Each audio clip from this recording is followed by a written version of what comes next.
செய்கர்மம் கைகூட்டும் செஞ்சொல் பெருவாக்கும் பீடும் பெருக்கும் உருவாக்கும் ஆதலால் வானூர் மானிமுத்தனை காதலால் கூப்புவார்தம் கை. இன்றைய வீடியோவில் நம்ம பார்க்கக்கூடிய தலைப்பு அப்படிங்கிறது சனிப்பெயர்ச்சி. சனிப்பெயர்ச்சி அப்படிங்கிறத பற்றி தான் நம்ம பார்க்க போகிறோம். முதல்ல என்னுடைய குலதெய்வத்தையும் காவல் தெய்வத்தையும் நவகிரகங்களையும் பஞ்சபூதங்களையும் வணங்கி நான் இந்த பதிவை தொடர்றேன். அதாவது சனிப்பெயர்ச்சி அப்படின்னு நம்ம பார்க்கும்போது சனி பகவான் சரியான தமிழ் வருடம் குரோதி வருடம் பங்குனி மாதம் 29ஆம் தேதி பங்குனி மாதம் 15ஆம் தேதி இரவு மணி 9:44 இதுவே ஆங்கில தேதி அப்படின்னு பார்த்தீங்கன்னா 2025 வருஷம் மார்ச் மாதம் 29, தமிழ் பங்குனி 15 தேதி. இந்த தேதியில் இரவு 9:44 கும்பராசியிலிருந்து மீன ராசிக்கு பெயர்ச்சியாகி போகிறாங்க சனி பகவான். அது இதுவரைக்கும் தன்னுடைய சொந்த வீடான கும்ப வீட்டில் மூலத்திரிகோண வீட்டில் இருந்து மீன வீட்டுக்கு பிரவேசிக்கிறது அப்படிங்கிறத பற்றியும் இதனால் ஏற்படக்கூடிய பலன்களை பற்றியும் தான் நம்ம பார்க்குறோம். இதில் 12 ராசிக்கு என்ன விதமாக பலன்கள் இருக்கும் அப்படிங்கிறத பார்க்குறோம். பொதுவாக ஒவ்வொரு ராசிக்கு தனித்தனி வீடியோவும் பார்க்குறோம். இதில் சனி பகவான் யார் அப்படின்னு கேட்டிங்க அப்படின்னா சூரியன் புத்திரன் தான் சனி. சனியின் புத்திரன் மாந்தி. அதாவது சனியின் புத்திரன் மாந்தி அல்லது குளிகன்னு சொல்லுவாங்க. இதில் சனியினுடைய நிலை அமைப்பு என்ன அப்படின்னு கேட்டிங்கன்னா சனி மேற்கு திசைக்கு அதிபதி, மேற்கு திக்குக்கு அதிபதி. சூரியன் கிழக்க உதித்து மேற்கு மறைகிறாங்க. அதுக்கு நேர் எதிராக இருக்கக்கூடிய பிளானட் யாருன்னு கேட்டிங்கன்னா சனி பகவான். அதாவது 12 ராசிகளில் காலபுருஷனுக்கு 7ஆம் வீடுன்னு சொல்லக்கூடிய துலாம் வீட்டில் உச்சமடையக்கூடியவரும் மேஷத்தில் நீச்சமடையக்கூடியவருமான இந்த சனி பகவான் இருள் கிரகம் என்றும் நீதி கிரகம் என்றும் நீதி பாரபட்சமற்ற நீதிவான் அப்படின்னு நம்ம பார்க்குறோம். அதாவது ஒரு நீதிபதி என்ன பண்ணுறாங்க அப்படின்னா தவறுகளை விசாரித்து மரண தண்டனையாக இருக்கலாம், ஆயுள் தண்டனையாக இருக்கலாம், தங்களுடைய உணர்வுகளுக்கு அப்பாற்பட்டு நீதி வழங்குறாங்க. அந்த ஒரு தன்மையில் தான் சனி பகவான் அப்படின்ற ஒரு கிரகம் அமைப்பு அப்படிங்கிறது இருக்குது. அவருக்கு ஈவு இரக்கம் அப்படிங்கிறதுலாம் கிடையாது அப்படின்ற அச்சம் மக்களிடையே நிறைய இருக்குது. அப்படிலாம் கிடையாது. ஒரு தனிப்பட்ட ஒரு நபருடைய ஜாதகத்தில் ஏற்பட்டிருக்கக்கூடிய கர்ம வினைகள் என்ன அப்படின்னு பார்த்துட்டு அதுக்கான சரியான பலாபலன்கள் என்ன அப்படிங்கிறத கொடுக்கறதுல சனி பகவான் சரியான ஒரு நிலையில் இருக்கிறாரு அப்படிங்கிறதுனால தான் நம்ம அவரை நீதிமான் அப்படின்னு சொல்கிறோம். அவருக்கு வச்சிருக்க பேர் ஒரு சரியான பேர் தான். இவர் மேஷத்தில் நீச்சமடைகிறார் அப்படிங்கிறதுனால மேசராசிக்காரங்களை பாதிக்க மாட்டார் அப்படின்ற ஒரு கருத்தும் இருக்குது. இந்த 12 ராசிகளில் முதலாவது ராசியில் தான் சனி பகவான் நீச்சமடைகிறாரு. சனி பகவான் பொறுத்த வரைக்கும் மேற்கு திக்கில் தான் பலம் அதிகம். அதாவது மேற்கு திக்கு அப்படின்னு பார்க்கும்போது மிதுனம் துலாம் கும்பம் மேற்கு திசை. இதில் கும்பராசியில் திக்பலம் அடைகிறாங்க. ஒரு ஜாதகத்தில் 7ஆம் வீட்டில் சனி பகவான் நிற்கும்போது அந்த சனி பகவானுக்கு 7ஆம் வீடு மேற்கு வீடு அப்படின்னு பேர். அங்கே திக்பலம் அப்படின்ற ஒரு அமைப்பில் பலம் அடைகிறாங்க சனி பகவான். இப்படிப்பட்ட சனி பகவான் மக்களிடையே ஒரு தவறான கருத்து இருக்குது. சனி ஒரு இருள் கிரகம், சனி பகவான் ஒரு துன்பங்களை மட்டும் தரக்கூடிய ஒரு கிரகம். 2.5 ஆண்டு, அதாவது மொத்தம் 7.5 ஆண்டுகள் அவருக்கு துன்பம் கொடுக்கறதுக்கு மட்டுமே அதிகாரம் கொடுத்து வச்சிருக்காங்க அப்படின்ற மாதிரிலாம் இருக்காங்க. அந்த மாதிரிலாம் கிடையாது. நவ கிரகங்கள் அப்படின்னு எடுத்துக்கிட்டாலுமே ஒவ்வொரு கிரகமும் ஒவ்வொரு பணிகளை செய்வாங்க. அதில் 9 கிரகமும் இணைஞ்சால் மட்டும்தான் ஒரு பலன் அப்படிங்கிறது கிடைக்கும். அதில் சனி பகவானுடைய பங்கு அப்படிங்கிறது ஒரு சிறப்பான ஒரு இடத்துல இருக்கும். இதில் நம்ம பார்க்குறது சனி பெயர்ச்சிக்கான பலன்கள். சனி பெயர்ச்சி 2025, 2025லேருந்து 2027 வரைக்கும் இந்த 2.5 ஆண்டு காலகட்டம், அதாவது 2.5 சொல்கிறோம். 2.5 ஆண்டு காலகட்டம் மீன ராசியில் பயிற்சி ஆகக்கூடிய இந்த சனி பகவான் மீன ராசிக்கு சனி பகவான் பயிற்சி ஆகிறாங்க. இதே சமயத்தில் அந்த வீட்டு அதிபதியான குரு பகவான் தன்னுடைய வீட்டுக்கு 4ஆம் வீடான மிதுனத்தில் தன்னுடைய சொந்த ராசி நட்சத்திரத்திலேயே பிரவேசிப்பாங்க. அதாவது குரு பகவானுக்கு 3 நட்சத்திரங்கள் கொடுக்கப்பட்டிருக்கு ஜோதிட சாஸ்திரத்தில். அதில் புனர்பூச நட்சத்திரத்தில் பிரவேசிப்பாங்க. சனி பகவான் தன்னுடைய சொந்த நட்சத்திரமான உத்திரட்டாதி நட்சத்திரத்தில் பயணிக்கும் போது குரு பகவான் தன்னுடைய சொந்த நட்சத்திரமான புனர்பூசத்தில் பிரவேசிப்பாங்க. ஆகையால் இந்த சனி பெயர்ச்சி அப்படிங்கிறது ரொம்பவும் ரொம்பவும் உத்தமமான பலன்களை மக்களுக்கு, பொதுமக்களுக்கு, வணிகம் செய்யக்கூடியவங்களுக்கு, தொழில்துறையில் இருக்கக்கூடியவங்களுக்கு, குருமார்களுக்கு, ஆன்மீகத்துறை சம்பந்தப்பட்டவங்களுக்கு, ஆன்மீகத்தில் இருக்கக்கூடியவங்களுக்கு, பொது சேவையில் ஈடுபடக்கூடியவங்களுக்கு, பொது காரியங்கள், அதாவது இறை காரியங்கள் இதிலெல்லாம் ஈடுபடக்கூடியவங்களுக்கு இந்த 2.5 ஆண்டு காலகட்டமும் ரொம்ப சிறப்பான உன்னதமான உத்தமமான பலன்களை இந்த சனி பகவான் கொடுக்க காத்துக்கிட்டு இருக்காங்க. அப்படி தான் இந்த கிரக நிலைகள் அப்படிங்கிறது அமைஞ்சிருக்கு. சனி பகவான் மட்டும் வச்சுக்கிட்டு நம்ம ஒரு பெயர்ச்சி பலன்களை சொல்ல முடியாது. சனி பகவான் மற்ற வருட கிரகங்கள்னு சொல்லக்கூடிய குரு பகவான், ராகு, கேது இவங்களுடைய பெயர்ச்சியின் அடிப்படையில் தான் தன்னுடைய பலன்களை முழுமையாக ஒரு ராசி கொடுப்பாங்க. இதில் நற்பலன்களை ஏற்படுத்தக்கூடிய ராசி அமைப்பு இந்த கோச்சார ரீதியில் அப்படின்னு பார்க்கும்போது ரிஷபம், கடகம், துலாம், மகரம், மற்றும் கன்னி இந்த 6 வீடுகளுக்கும் மிகவும் உன்னதமான பலன்களையும், மற்ற 6 ராசிகளான மேஷம், மிதுனம், சிம்மம், விருச்சிகத்துக்கு கூட நல்ல பலன்களை செய்யும். அதில் துலாமுக்கு மட்டும் ரொம்ப உத்தமமான பலன்களை செய்யும் அப்படி சொல்ல முடியாது.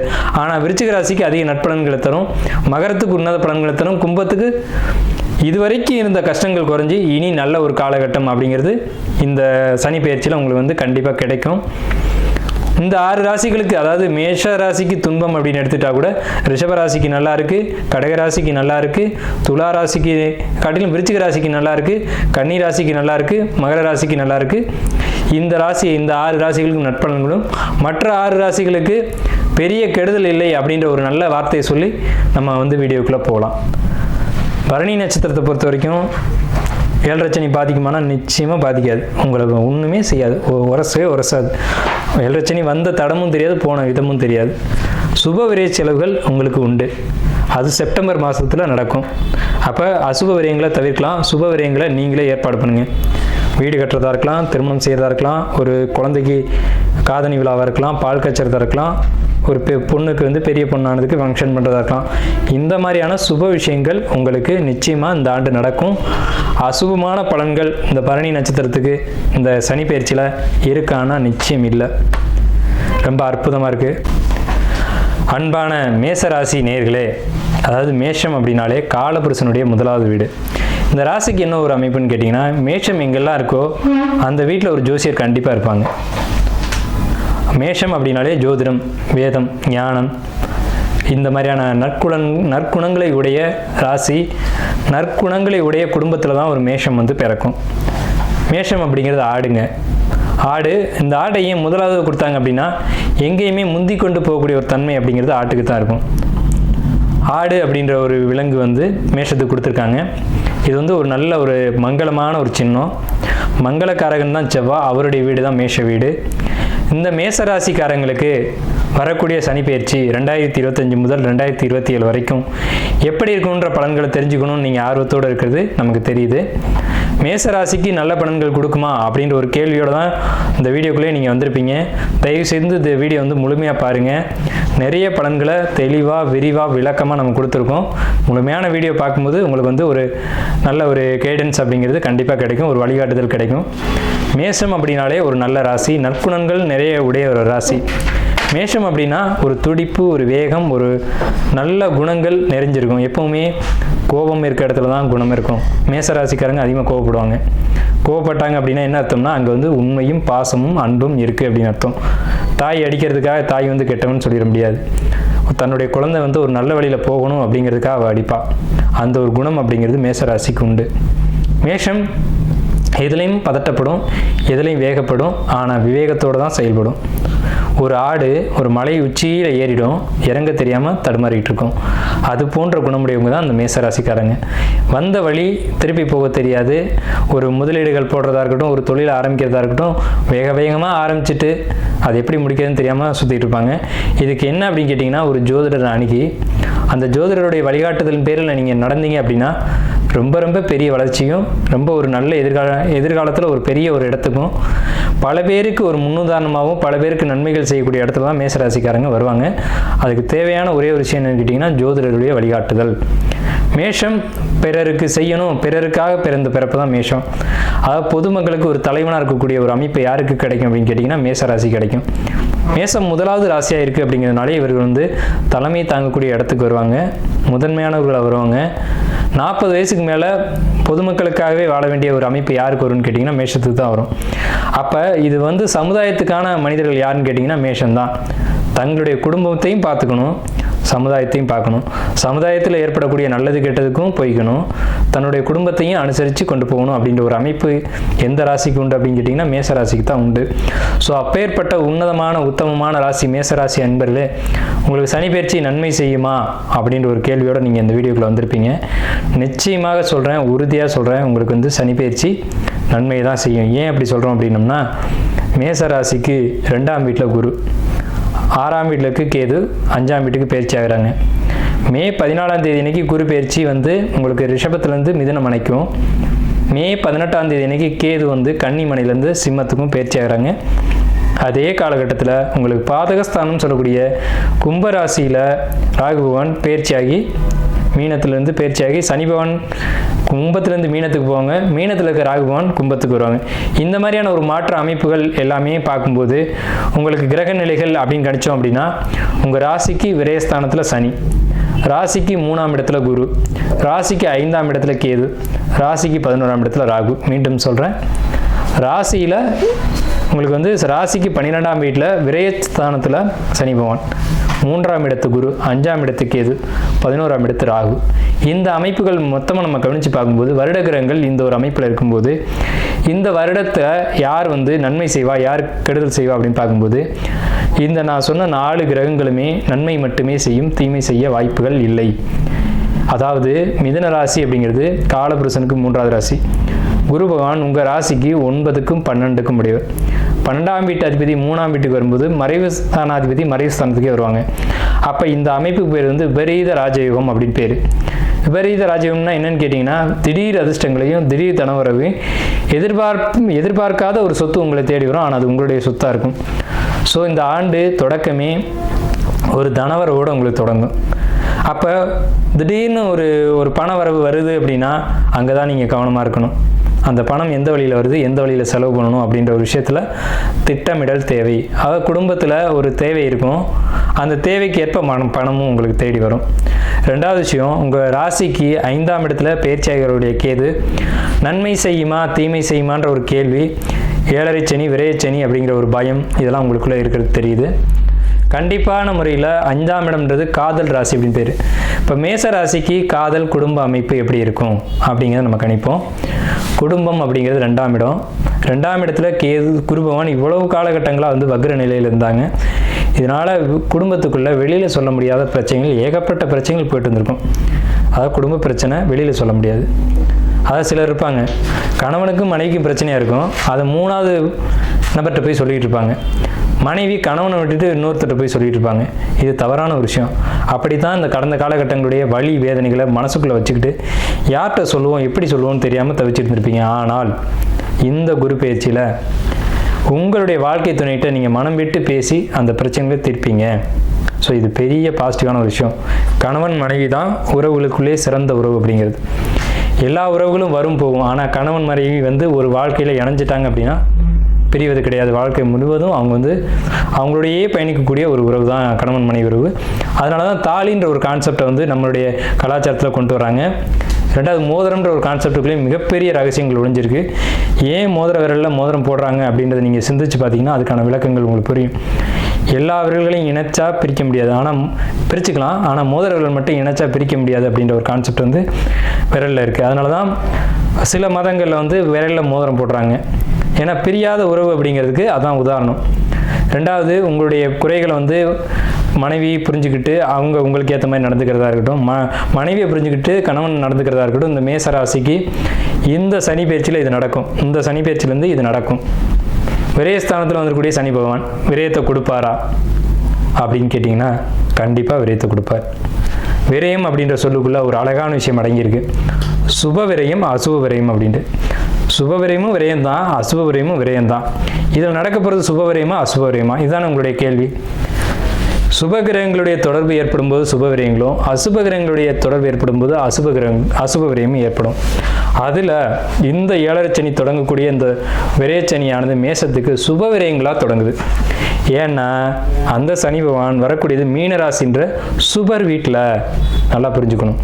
அந்த 7.5 சனி தொடங்கக்கூடிய மீனராசியானது மேசத்துக்கு மீனம்ன்றது சுபர் வீட்டில். அந்த வீடு கொடுத்த குரு பகவானும் 3ஆம் இடம்ன்ற விரீத ராஜயோக அமைப்புலையும் தன்னுடைய சொந்த நட்சத்திரத்திலையும் ஏறுறாங்க. இந்த 7.5 சனி பயிற்சி ஆகும்போது குரு பகவான் நிற்கிற நட்சத்திரம் பார்த்தீங்கன்னா புனர்பூச நட்சத்திரம். ஸோ இந்த அமைப்பு அப்படிங்கிறது சுப விரயத்தை கொடுக்கும். கணவன் மனைவியிடையே ஒரு கருத்து வேறுபாடுகள் இருந்தாலும் ஒரு நிகழ்ச்சி ஒரு ஃபங்க்ஷன் நீங்கள் நடத்தும் போது அதில் மனக்கசப்புகள் தீர்ந்து எல்லாரும் ஒற்றுமையாக சேர்ந்து வாழக்கூடிய ஒரு அமைப்பு அப்படிங்கிறது மேஷத்துக்கு கிடைக்கும். இதில் மேஷத்துக்கு ஒரு அற்புதமான விஷயம் என்னென்னு கேட்டிங்கன்னா, இந்த சுபவிரயம்னு சொன்னோம் இல்லைங்களா, கோயில் கட்டக்கூடிய அமைப்பு இந்த மேஷத்துக்கு இந்த ஆண்டு 2025 உருவாகும். கோயில் கட்டுறதுன்றது சாதாரண விஷயம் இல்லைங்க. கோடி கோடியாக பணம் வச்சுருப்பாங்க, அவங்களால கோயில் கட்ட முடியாது. ஆனால் மேஷத்துக்கு இந்த 2025 சனி பயிற்சி ஆலயங்கள் கட்டக்கூடிய ஒரு அற்புதமான ஒரு யோகத்தை கொடுக்கும். அதாவது ஒரு பழமொழி சொல்லுவாங்க, ஊர் கூடி தான் தேர் இழுக்கணும் அப்படின்ற மாதிரியான ஒரு அமைப்பு. அப்போ இந்த தலைவன் அப்படின்ற அமைப்பு தான் மேசராசினுடைய அமைப்பு. குடும்பம் காதல் உறவு எப்படி இருக்கும் அப்படின்னு கேட்டிங்கன்னா, குடும்ப உறவை பற்றி நம்ம நிறைய பேசணும். இது நாள் வரைக்கும் இருந்த கருத்து வேறுபாடுகள் இந்த சமயத்தில் நிவர்த்தியாகி கணவன் மனைவிக்குள்ள ஒரு ஒற்றுமை கொடுக்குது. காரணம், உங்களுக்கு 3ஆம் வீட்டில் மிதுன ராசியில் குரு தன்னுடைய சொந்த நட்சத்திரத்தில் இருக்கிறது தான் காரணம். மனம் விட்டு பேசுவீங்க, கருத்து வேறுபாடுகள் நிவர்த்தி ஆகும் அப்படிங்கிற ஒரு கான்செப்ட். ரெண்டாவது, காதல் விஷயத்தை பொறுத்த வரைக்கும் இந்த இடம் தான் ரொம்ப முக்கியமான இடம். இதை தான் நிறைய பேர் எதிர்பார்த்து காத்துட்ருப்பீங்க. காதல் கசக்கு தையா அப்படின்ற ஒரு பாடல் கூட இருக்கும். காதல் எப்படி இருக்கும்? சிம்ம வீட்டுக்கு கேது வர்றாங்க. காதல் நல்ல காதலா கெட்ட காதலா அப்படின்ற ஒரு விஷயம் உங்களுக்கு தெளிவடையும். சிம்மம்ன்றது மேஷத்துக்கு 5ஆம் வீடு, அதுதான் காதலை சொல்லக்கூடிய இடம். அங்கே கேது பகவான் வரும்போது மறைஞ்சிருந்த விஷயத்தெல்லாம் வெளிப்படுத்திடுவார். 2 காதலர்களுக்கிடையே இருந்த ஒரு விஷயம், மறைவாக வச்சுருந்த ஒரு விஷயம் வெளிப்படையாக பேசுறீங்க. அப்போ வெளிப்படையாக பேசினா என்னாகும்? ஒன்று இது செட் ஆகும் ஆகாதுன்ற ஒரு முடிவுக்கு வருவீங்க. காதல் ஒரு தெளிவான முடிவுக்கு வரும். இந்த பந்தம் நமக்கு தேவை அல்லது தேவையில்லை அப்படின்ற ஒரு முடிவுக்கு வருவீங்க. நல்ல உறவாக இருந்தால் எடுத்துக்க போகிறீங்க, ஆகாதுன்னு தெரிஞ்சால் விலக போகிறீங்க. அது இதுக்கு முன்னாடி உங்களுக்கு காதலில் சில கசப்புகள் மேசராசிக்கு கடந்த காலகட்டங்களில் வந்தது உண்மைதான், இல்லைன்னு மறுக்க முடியாது. உங்களுடைய ஜாதக அடிப்படையில் அதாவது லவ்வில் ஒரு தெளிவான ஒரு அக்செப்டன்ஸ் கிடைக்காமையோ அல்லது உங்கள்கிட்ட ஒரு உண்மை இல்லாத தன்மையிலே அவங்க நடந்துட்டு இருப்பாங்க. அந்த ஸ்பவுஸ் அப்படின்றவங்க அதில் ஒரு உண்மைத்தன்மை, அவங்களுக்கு உங்களை பற்றின ஒரு உண்மைத்தன்மை தெரிஞ்சு, இதில் மேசம்னாவே உண்மையை நடக்கக்கூடியவங்க, நேர்மையை நடக்கக்கூடியவங்க. அதனால் அடிக்கடி கோவம் வரும். அதனால் மேஷத்திட்ட யாருமே அட்டாச் ஆக முடியாது. அப்படி அட்டாச் ஆகுறாங்க அப்படின்னா அவங்க நீண்ட காலம் உங்கள் கூட பயணிப்பாங்கன்னு அர்த்தம். செவ்வாய் கோப கிரகம், வேக கிரகம். பட்டுன்னு கோவப்பட்டு பட்டுன்னு வார்த்தைகளை விட்டுரும். அது யார் உங்கள் கூட நீண்ட நாள் பயணிக்க முடியும் அப்படின்னு கேட்டிங்கன்னா, உங்களை பற்றி முழுமையாக தெரிந்தவர்கள், உங்களுடைய குணம், உங்களுடைய அந்த எண்ணங்கள், சிந்தனைகள் தெரிஞ்சவங்க மட்டும்தான் காலம் முழுக்க பயணிக்கக்கூடியவங்க. அப்போ சிம்ம மனையில் கேது வரும்போது தேவையில்லாத காதலாக இருந்தால் முறிச்சு விட்டுடும். அது சரியான காதலாக இருந்தால் அவங்க கடைசி வரைக்கும் உங்கள் கூட வருவாங்க. அதாவது உங்களுடைய காதலுக்காக நீங்கள் காத்துக்கிட்டு இருந்தீங்க, உங்கள் காதலை வெளிப்படுத்திட்டு காத்துட்டு இருக்கக்கூடிய காதலர்களுக்கு ஒரு அக்செப்டன்ஸ் கிடைக்கும் அப்படின்னு தான் நம்ம இங்கே சொல்கிறோம். இந்த காதல் வலிமை அடையுமா அல்லது இந்த காதல் முறியுமா அப்படின்ற ஒரு காலகட்டம் தெளிவான முடிவுக்கு வரக்கூடிய காலகட்டம் உண்மையான காதலர்களுக்கு சிறப்பான ஒரு ஆண்டாக இந்த சனி பயிற்சி அமையுது 2025. 2025 உங்களுக்கு கும்பத்தில் வரக்கூடிய ராகு பகவான் கம்யூனிகேஷன், அதாவது கம்யூனிகேஷன் அப்படின்னா என்னங்க, அதாவது ஒரு ஐடி ஃபீல்டில் இருக்கவங்க, இந்த ஜாப்பில் இருக்கக்கூடியவங்களுக்கெல்லாம் தொழில், வேலை, உத்தியோகம் அப்படின்னு பார்க்கும்போது ரொம்ப ஒரு சிறப்பான ஒரு அமைப்பு. ஏன்னா கும்பராசி தான் தகவல் தொழில்நுட்ப ராசின்னு பேர். இங்கே இருக்க தகவலை வெளியில் சொல்கிறதுக்கும் வெளியில் இருக்க தகவலை இங்கே கொண்டு வரதுக்கும் கும்பராசி தான் தொடர்புகளை ஏற்படுத்தும். கோயில் கோபுர கலசம் பேர் கும்பத்துக்கு. அப்போ இந்த இடத்துக்கு ராகு வரும்போது வெளிநாட்டு தொடர்புகள், வெளிநாட்டுக்கு போகணும் காத்துட்டு இருக்கக்கூடியவங்களுக்கு வெளிநாட்டு தொடர்புகள் கிடைக்கும். அதே சமயத்தில் உங்களுக்கு 9ஆம் இடத்த திசை நடக்கிறவங்களோ 12ஆம் இடத்த திசை நடக்கிறவங்களுக்கோ வெளிநாடு போகக்கூடிய மேசராசி நண்பர்களுக்கு கண்டிப்பாக நீங்கள் காத்துக்கிட்டு இருந்த வாய்ப்பு, தொழில், உத்தியோகம், உயர்வு அப்படிங்கிறதெல்லாம் நிச்சயமாக கிடைக்கும். அதில் எந்த விதமான மாற்று கருத்துக்கும் இடமில்லை. அதே நேரத்தில் உங்களுக்கு கம்யூனிகேஷன் ப்ராப்ளம், நீங்கள் சொல்கிறது ஒன்று சொல்லுவீங்க, அடுத்து அது சம்மந்தப்பட்ட நபர்கிட்ட வேறு மாதிரியாக போகும். அந்த மாதிரியான பிரச்சனைகள் இனி இருக்காது. இனிமேல் நீங்கள் என்ன கம்யூனிகேட் பண்ணணும்னு நினைக்கிறீங்களோ அந்த சரியான ஒரு வெளிப்படுத்தல் உங்களுக்கு இருக்கும். சரியாக அது இடைப்பட்ட நபர்கள் திரித்தல் அப்படிங்கிறதுலாம் இனி மேசராசிக்கு இருக்காது. அதே சமயத்தில் வேலையில் இருக்கக்கூடியவங்களுக்கு நல்ல ஒரு ப்ரொமோஷன் கிடைக்குமா அப்படின்னு கேட்டிங்கன்னா கண்டிப்பாக கிடைக்கும்.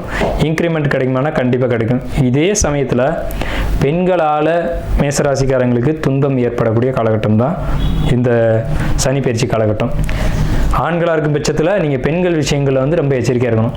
நீங்கள் வேலை செய்யக்கூடிய இடத்துல, உத்தியோகம் பண்ணக்கூடிய இடத்துல ஒரு லேடிஸ் இருக்காங்க அப்படின்னா அவங்ககிட்ட ரொம்ப கண்ணியமாக நடந்துக்கணும். எப்போவுமே மேஷம் ரொம்ப கண்ணியமாக நடந்துக்கூடிய ஒரு அமைப்பு உள்ளவங்க தான். அதே சமயத்தில் அவங்களுடைய போக்கு என்ன, அவங்க எப்படி நடந்துக்கிறாங்க, அவங்க நம்மளை வெறுக்கிறாங்களா இல்லை நம்ம இருக்கிறது அவங்களுக்கு ஏதாவது இடையூறாக இருக்கா அப்படின்றத பார்த்து அதுக்கேற்ற மாதிரி நீங்கள் உங்களுடைய வேலைகளை செஞ்சுட்டு வரணும். அவங்க உங்களுக்கு நீங்கள் உங்களை அவங்க ஒரு போட்டியாக கூட நினைக்கலாம். இவர் இருக்கிறது வந்து நமக்கு தொந்தரவாக இருக்கே, நமக்கு கிடைக்க வேண்டிய இன்க்ரிமெண்ட்டோ ப்ரொமோஷனோ அவருக்கு கிடைக்குது, அவர் இருக்கிறது நமக்கு தொந்தரவாக இருக்கே அப்படின்னு சொல்லிட்டு உங்கள்கிட்ட வந்து சில தேவையில்லாத இடைஞ்சல்களை கொடுக்கக்கூடிய ஒரு காலகட்டம் தான் இந்த காலகட்டம். அதுக்கு என்ன பரிகாரம் அப்படின்னு கேட்டிங்கன்னா, பொறுமை, கவனம், உங்களுடைய வேலையை நீங்கள் பார்க்குறது, அடுத்தவங்க வேலையை நீங்கள் செய்யாதீங்க, அடுத்தவங்களுடைய விஷயங்களை நீங்கள் தலையிடாதீங்க, அடுத்தவங்களை பற்றி நீங்கள் கமெண்ட் அடிக்காதீங்க. மேசராசிக்கு நான் கொடுக்கக்கூடிய பரிகாரம் அப்படின்னு கேட்டிங்கன்னா, நீங்கள் உண்டு, உங்கள் வேலை உண்டு, உங்களுடைய பணி உண்டு, அதோடு போயிட்டே இருக்கணும். அடுத்தவங்க வேலையில் தலையிடுறதோ, அடுத்தவங்களை பற்றி பேசுகிறதோ, பொறுமை இல்லாமல் ஒரு இடத்த விட்டு வெளியில் வர்றதோ இருக்கக்கூடாது இந்த காலகட்டங்களில். பொறுமை வந்து சனியினுடைய அமைப்பு. சனி காத்திருக்கக்கூடியவர். ராகு பகவானும் சனியினுடைய காரத்துவம் என்னன்னு கேட்டிங்கன்னா, காத்திருத்தல், காலம் வரும் வரை காத்திருத்தல் வந்து சனியினுடைய காரத்துவம். அதை கையில் பிடிச்சிக்கிட்டீங்க அப்படின்னா உங்களுக்கு தேவையான வளர்ச்சியை சனி பகவான் கொடுத்துருவார். அதுவும் மேஷத்துக்கு பாதகாதிபதியான சனி பகவான் அவர் வந்து விரைச்சு சாதனத்தில் வரும்போது நீங்கள் காத்திருந்தீங்க அப்படின்னா மட்டும் உங்களுக்கு தேவையான எல்லா யோகங்களும் எப்பவுமே கிடைக்கும். ஆனால் மேஷம் காத்திருக்காத ராசி, இதுதான் உண்மை. இருந்தாலும் என்னுடைய பணி அப்படிங்கிறது, நீங்கள் இந்த காலகட்டத்தில் காத்திருந்தால் நன்மை வரும்னு சொல்லக்கூடியது என்னுடைய வேலை. அதை நான் கரெக்டாக செய்கிறேன்.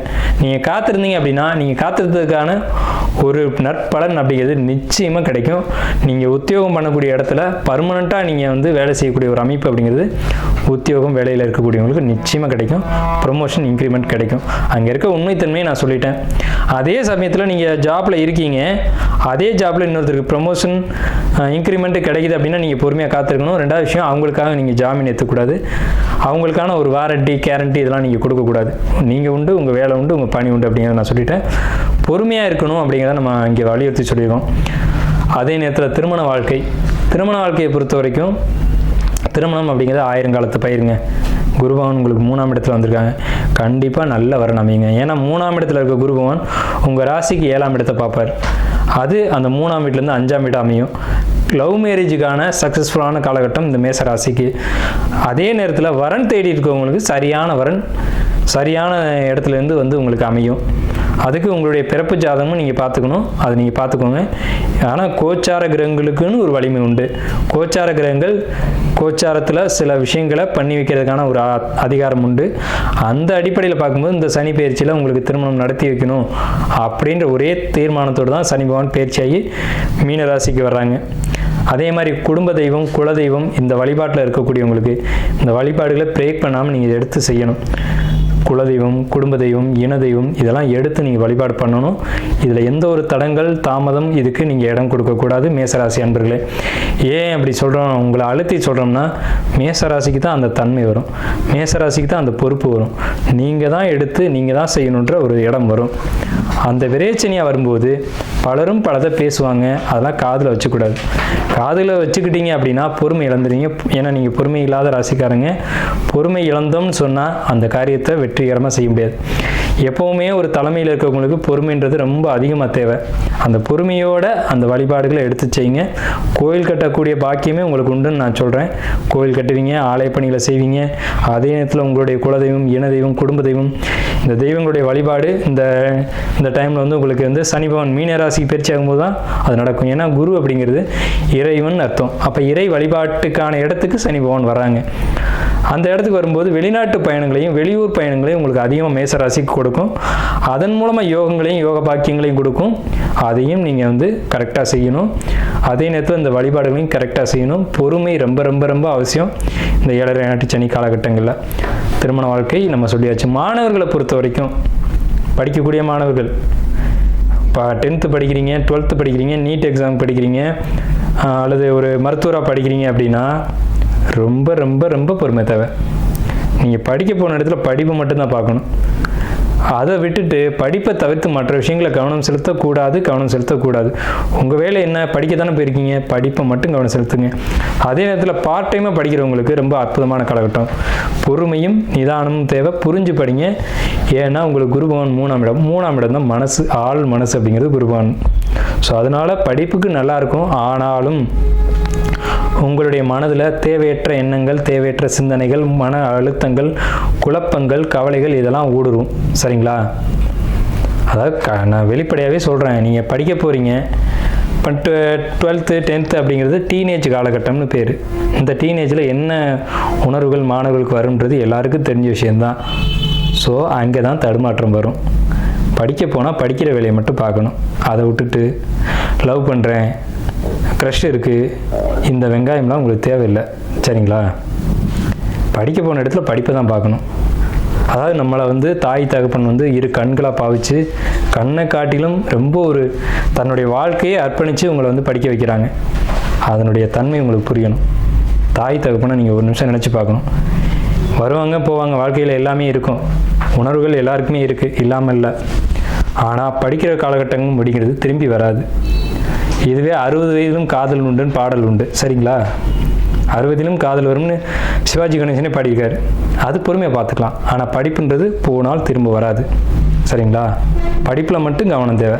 ஆனால் படிப்பை தவிர எல்லா கவனமும் உங்களுக்கு இந்த காலகட்டத்தில் வரும். மன அழுத்தம் வரும், குழப்பம் வரும், கவலை வரும். ஆனால் இது தேவையான, இது தேவையில்லாத ஒரு வெங்காயம். சரிங்களா?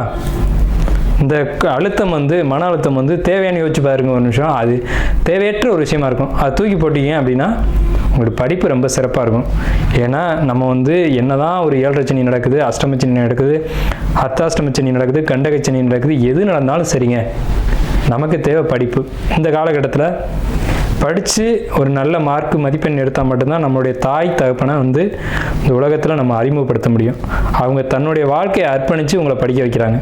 அவங்களுக்கான ஒரு மதிப்பு, மரியாதை, அங்கீகாரம்ன்றது நீங்கள் ஏற்படுத்தி கொடுக்கணும். பொதுவாகவே நமக்கு ஒரு பரிகாரம் உண்டு. என்னன்னு கேட்டிங்கன்னா, முதல்ல எந்த ராசி எந்த லக்னமாக இருந்தாலும் சரி கணபதியை வழிபாடு செய்யணும்.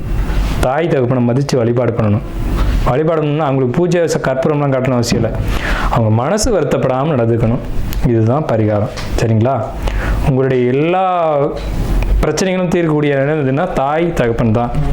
அதாவது கல்யாணமே நடக்கலைன்னு சொல்கிறீங்க, குழந்தையே இல்லைன்னு சொல்கிறீங்க.